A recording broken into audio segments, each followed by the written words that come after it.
자, 오늘은 하바국 네 번째 기도 시간입니다. 오늘 제가 헌금 기도를 좀 안 했는데요, 일부러 안 했습니다.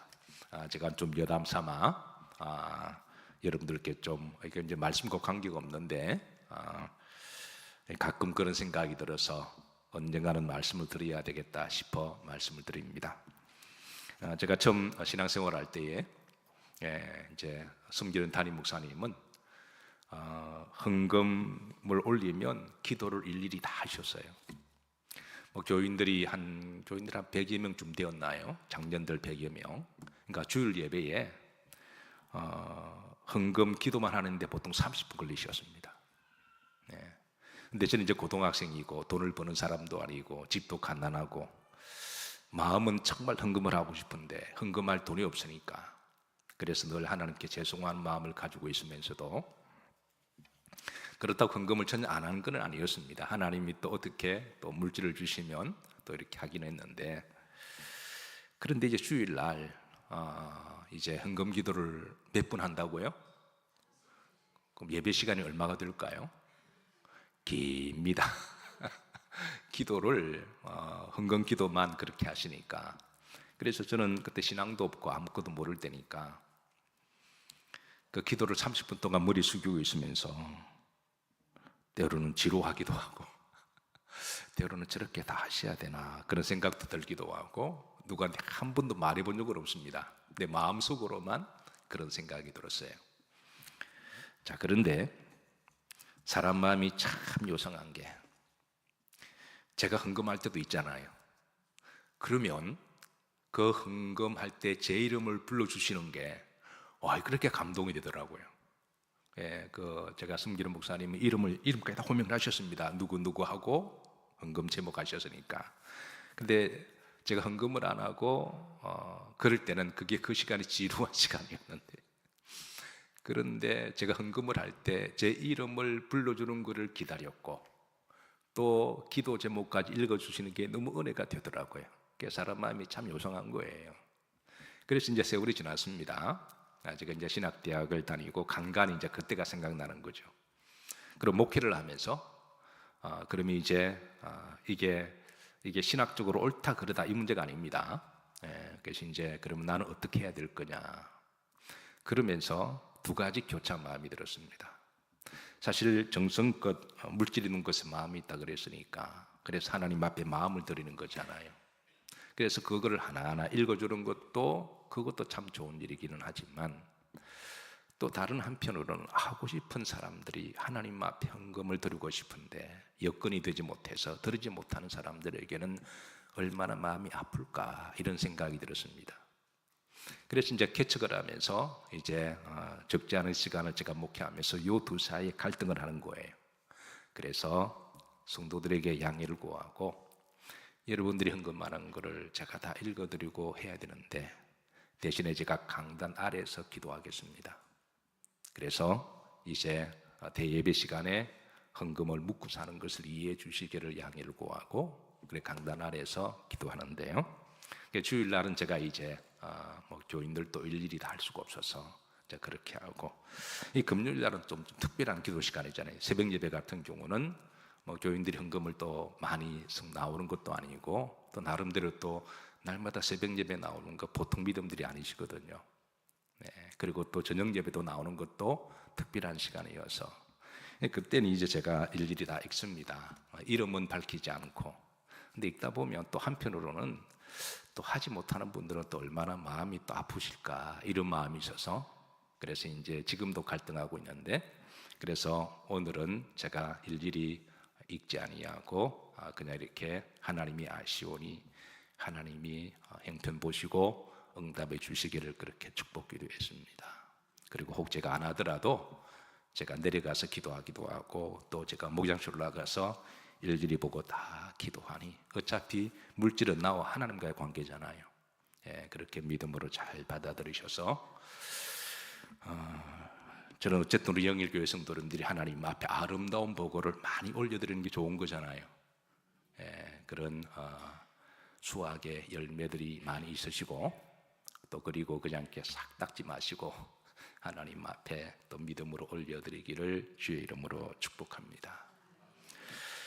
자, 지난번에 우리가 하박국 기도 세 번째까지 살폈습니다. 자, 오늘은 네 번째인데요, 지난번에 이어서 말씀을 전합니다. 지난번에 시간 관계상, 자, 우리가 기도를 대상으로 분류한다면 세 종류로 분류할 수 있다고 말씀드렸습니다. 개인 기도, 그죠? 개인 기도는 나를 위해서 하는 거죠. 그 다음 또 어떤 기도가 있나 그랬나요? 중보 기도. 그리고 또 어떤 기도가 있다 그랬나요? 하나님이 주신 응답을 붙들고 하는 기도. 이 기도를 우리가 다른 말로 말씀 붙들고 하는 기도인데, 사실은 말씀 전체가 하나님 응답의 말씀이거든요. 그러니까 우리가 이제 말씀을 붙들고 하는 기도, 그리고 개인적으로 기도하다 보면 또 하나님이 이제 응답을 하십니다. 그러면 우리가 응답을 받았을 때 이제 더 이상 하나님 기도하지 말라는 뜻일까요? 그건 아니죠. 응답을 주신 말씀이 있으니까 그 말씀 붙들고 기도하라는 것입니다. 한 2월 달에 어느 분이 제게 중보 기도를 부탁하셨습니다. 부탁하는 게 워낙 간절해서 제 마음이 아플 정도로 느껴져서 저도 이제 기도를 하고 새벽마다 기도하는데요, 기도에 몰입되다 보니까 그 성도의 마음이 제게 전이가 되어서 제 마음도 많이 아프더라고요. 아마 성령께서 그런 마음을 주신 것 같아요. 그래서 마음이 아파서 그렇게 기도하는데 어느 순간에 성령께서 제 마음속에 내가 내 기도 들었다 그러시더라고요. 그래서 그때부터 하나님이 기도 들으셨고 응답하시겠구나, 이 문제 해결되겠구나, 그렇게 하고 나서 제 마음에 자유함이 있었습니다. 자, 그러면 하나님이 이제 제 기도를 들으셨고 제게 그렇게 이제 감동을 주셨습니다. 그럼 이제 제가 그 다음부터 그 기도 안 해야 될까요? 해야 됩니다. 그 응답의 때는, 타이밍은 누가 정한다 그랬나요? 그건 하나님 정하는 건 하나님의 주권입니다. 그게 나에게 그런 감동을 주시고 그 다음날 주실지, 아니면 1년을 있다가 주실지, 아니면 10년, 그 타이밍은 하나님께 맡겨야지 그것까지 내가 막 하겠다고 그러면 안 돼요. 그러면 나중에 이제 문제가 생깁니다. 그래서 제가 하나님 응답 주셨으니까, 때는 하나님이 정하시니까 하나님 하실 줄로 믿고, 그리고 이제 계속 기도를 해나가죠. 자, 그런데 한 달이 지나고 두 달이 지났습니다. 석 달이 지나고 넉 달이 지나고, 하나님 그때 말씀하셨는데 내가 그때 느꼈던 성령의 감동하심은 내 개인적인 감정인가, 그렇게도 한번 점검해 보기도 하고. 그런데 그때 하나님 워낙 강렬하게 진동을 주셨기 때문에, 그래서 그것도 믿는 것도 믿음이니까 그래서 계속 기도했습니다. 그러고 나서 이제 10월 말쯤 돼서 하나님이 응답을 주셨어요. 그러니까 한 8개월 걸린 거예요. 그때 제가 얼마나 기뻤는지 모릅니다. 하나님이 그때 감동 주신 게 옳았다, 그게 내 감정이 아니라 옳았다라고 하는 그런 이제 기쁨도 있었고. 그럼 이제 제가 그게 하나님 말씀하신 다 이루어졌습니다. 그럼 그 다음부터 또 그 기도를 그만둬야 할까요? 여호와께서는 내게 복을 주시고 그 복을 지키시기를 원하노라 그러시잖아요. 그러니까 우리가 하나님께 나에게 주신 축복을 위해서 기도하고 하나님이 그 기도를 들으시고 응답하셔서 어느 시점에 축복을 하셨습니다. 그럼 우리가 하나님께 축복을 받고 난 다음에는 땡칠해야 될까요? 아니죠. 그 복을 뭐 하길 원하시노라? 지키길 원하신다라는 거예요. 나에게 주신 복을 빼앗기지 않아야 하고,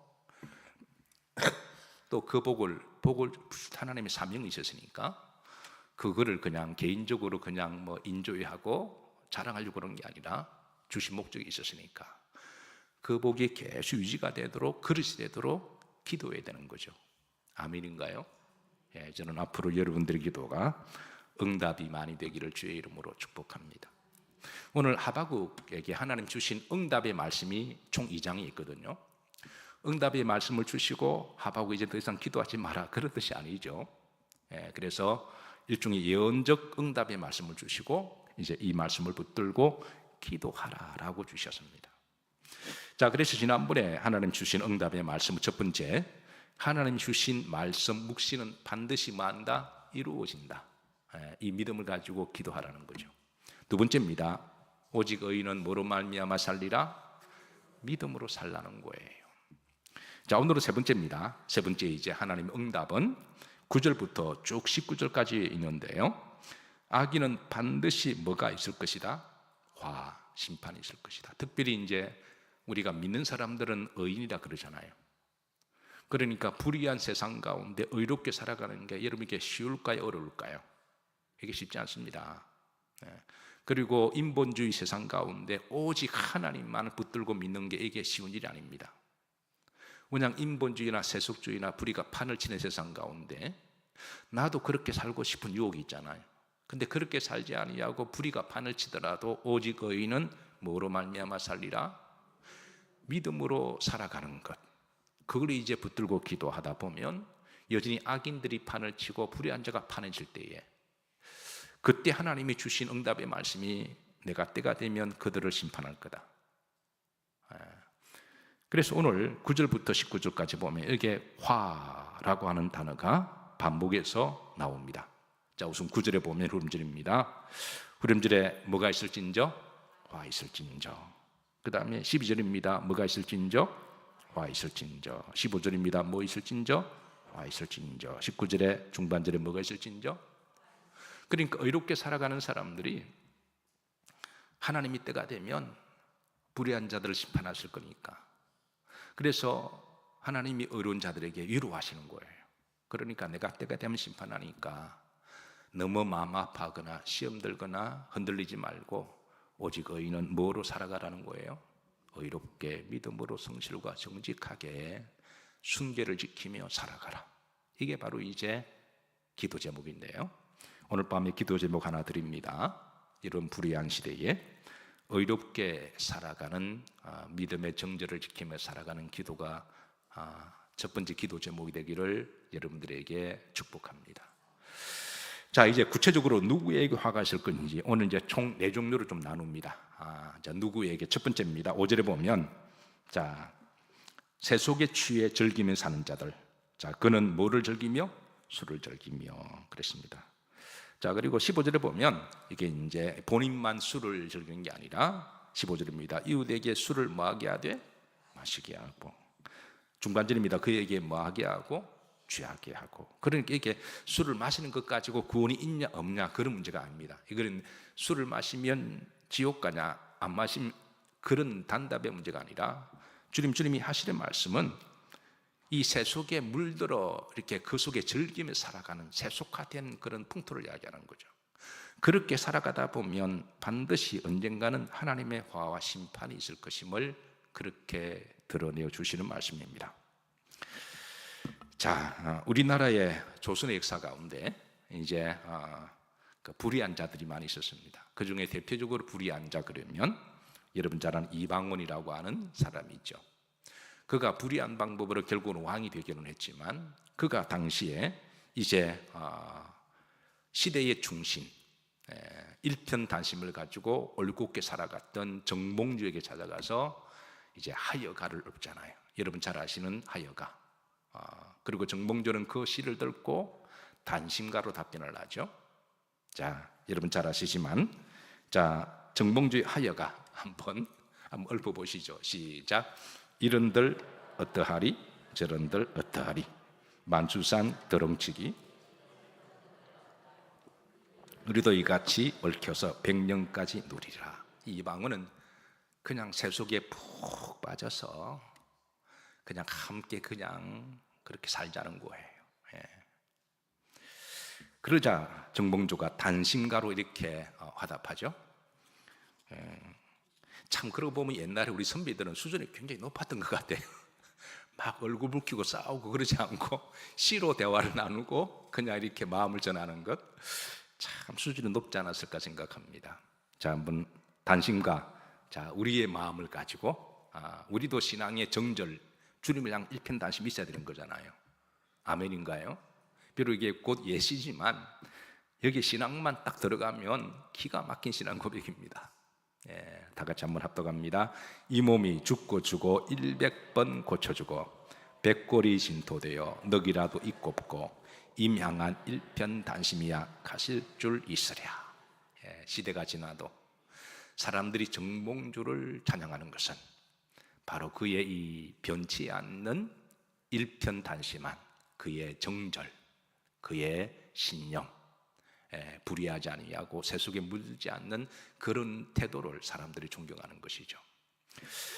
마찬가지로 여러분, 우리가 한 시대를, 불의한 시대를 살아가면서 우리가 주님을 향한 이 일편단심의 마음이 믿음의 정절을 지키는 신부와 같이 그렇게 지키고 믿음 생활하시기를 주의 이름으로 축복합니다. 세상은 우리들을 향하여 누구를 통하든 어떤 일을 통하든 항상 유혹합니다. 이런들 어떠하리, 저런들 어떠하리. 그렇게 할지라도 여러분 영적으로 잘 분별하셔서 믿음의 정절을 이어가시기를 주의 이름으로 축복합니다. 자, 사실 우리가 성탄 계절이라고 하면 제단에 불을 밝히죠. 우리 교회도 이제 불이 이제 점점 더 밝아지는데, 저도 이제 성탄주가 시작되면 제 목양실에, 저는 제 목양실이 때로는 이제 기도실이기도 하고, 때로는 수도원이기도 하고, 때로는 말씀을 연구하는 실이기도 하고, 어쨌든 하나님이 제 허락한 그 공간을 거룩한 지성소로 저는 생각합니다. 그래서 이제 절기가 되면 저 나름대로 절기 기념을 하는데요. 이제 성탄절이 되면, 성탄 계절이 되면 첫부터 이제 보라색 불을 밝히고, 그 다음에 연보라색 불을 밝히고, 그 다음 주는 이번 주는 이제 또 분홍색 불을 밝힙니다. 근데 제가 있을 때는 제가 항상 목양실에 도착하면 불부터 밝히거든요.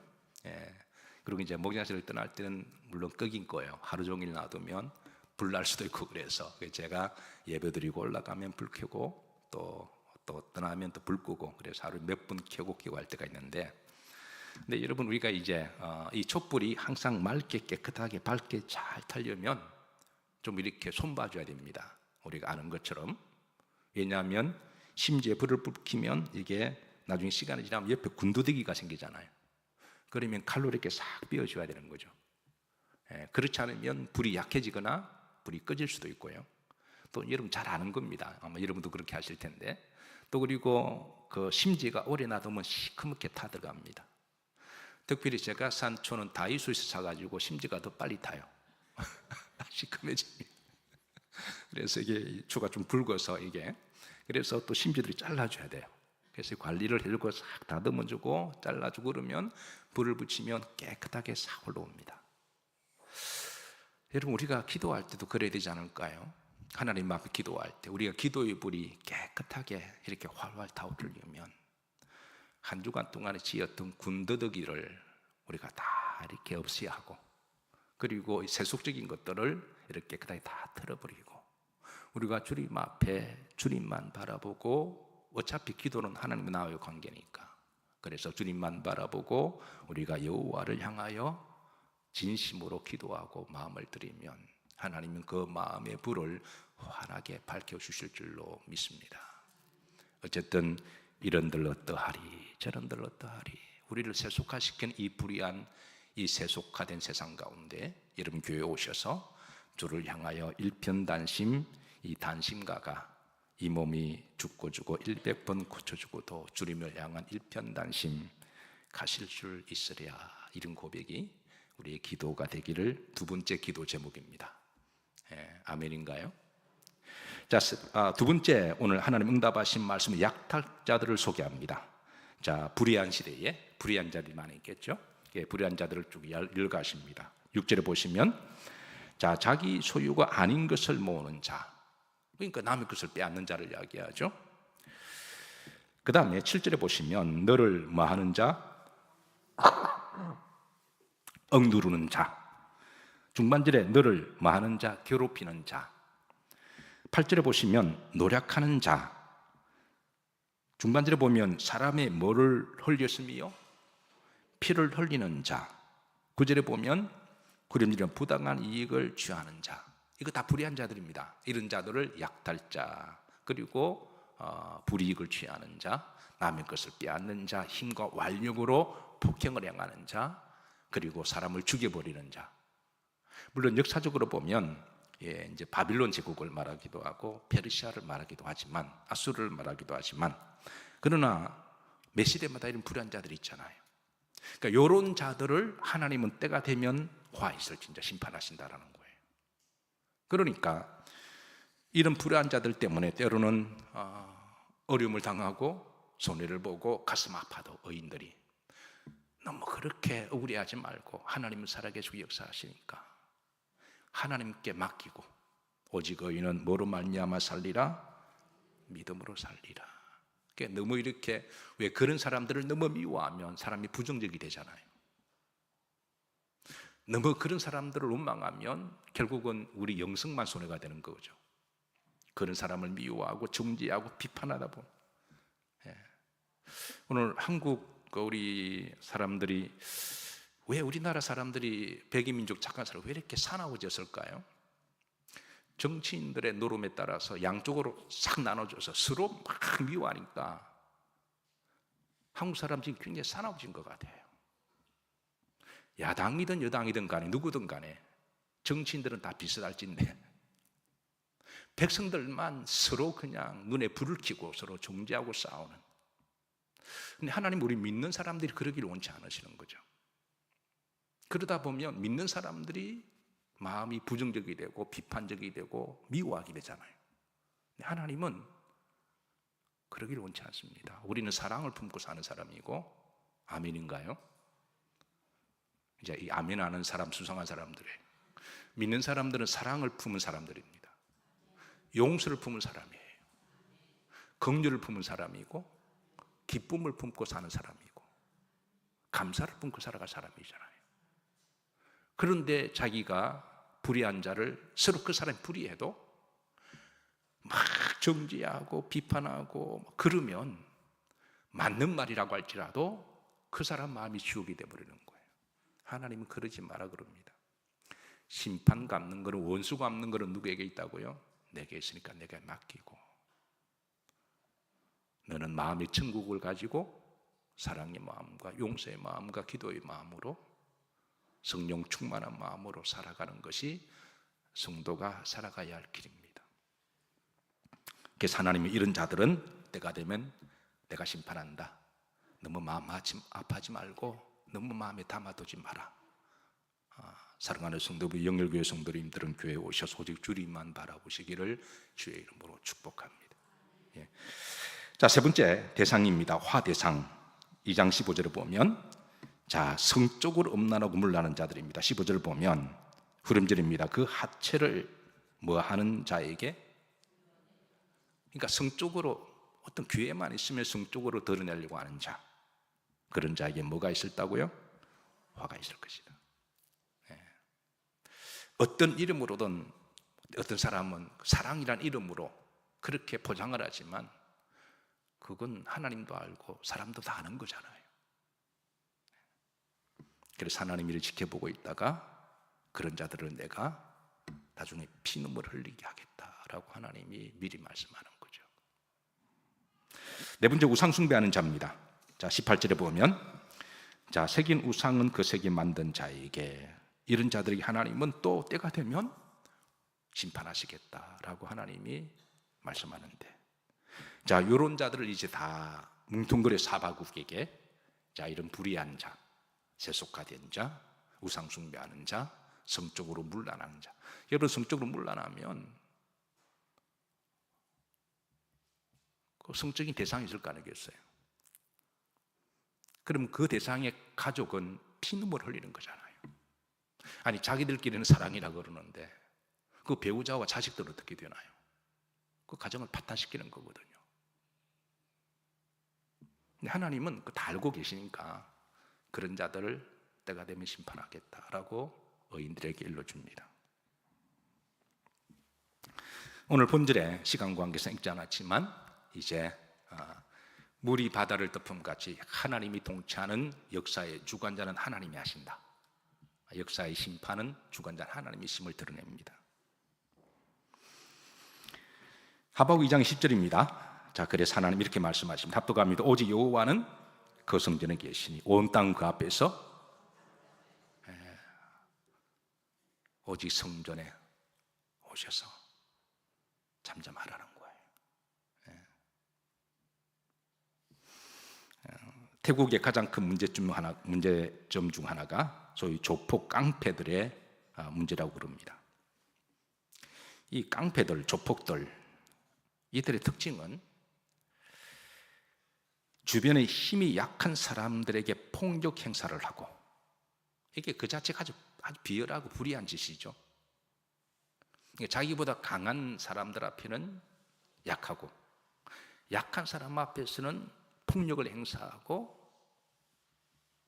가진 것을 약탈하고 빼앗고, 얼마나 비열하고 비겁한 사람입니까? 그래서 하루 그런 소위 조폭들, 그런 폭력 행사가 많아서 일전에 태국 시장이 이 문제를 어떻게 해결할까 고민하다가 기발한 아이디어를 냈습니다. 아마 여러분들 중에 알고 있는 분도 계실 텐데, 만약에 앞으로 폭력이나 폭행을 행해서 힘없는 사람들을 괴롭히는 조폭들이나 깡패, 양아치들을 잡으면 첫 번째, 이들을 얼굴로 공개한다. 두 번째는 이들을, 너네들이 싸움을 좋아하니까 태국의 최고의 무에타이라는 게 있거든요. 아시죠? 그죠? 살벌한 운동입니다. 거의 살벌한 무에타이인데요. 무에타이 선수 중에 최고로 무에타이를 잘하는 낭무아이라고 하는 선수가 있는데요, 그 선수와 시합을 시키겠다는 거예요. 너네들이 싸움을 좋아하니까 한번 해보라는 거죠. 그리고 이제 시합이 끝나면 감방에 보낸다는 거예요. 풀어주는 게 아니라. 그리고 이 심판은 재밌게도 누가 쓴 줄 아시나요? 시장이 자기가 심판 나온 거예요.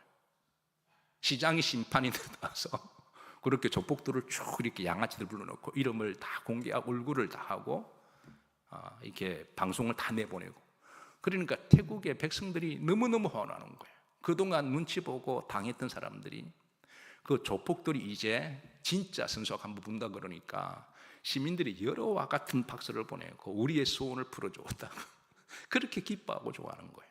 그래서 태국 시장이 나와서 이 문신남들 있잖아요, 돼지 같은 문신 선수하고 딱 붙였는데 어떻게 되었을까요? 이런 말은 조금 그렇지만 거의 개패듯이 폭행을 당합니다. 자기들이 아무리 조폭을 해도 운동한 사람한테는 게임도 안 되거든요. 그래서 그 낭무아이라고 하는 최고의 무에타이 선수가 거의 개패듯이 팹니다. 그러니까 백성들이 너무너무 시원하고 좋아하는 거예요. 박수 보내고 와, 그러면 서울시장 최고다, 태국시장 최고다. 그리고 그걸 갖다가 실컷, 근데 어떤 조폭은요, 그 이제 그 양아치라 그러는데요, 자기가 막 그룹으로 다니며 조폭끼리 약한 사람을 때렸잖아요. 근데 자기 순서 올라가니까 한 대 맞고 바로 뻗어버린 거예요. 죽었다고 막 이런 개구 벌리면서. 그 나중에 내려갔는데 겁이 나서 그냥 죽은 척 한 거예요. 그러니까 사람도 저건 양아치다고, 저거는. 그러니까 저렇게 졸리라고 비겁한 놈이 저보다 약한 사람을 그룹으로 무기를 들고 다니고 그런 모습에 대해서 저 양아치라고 합니다.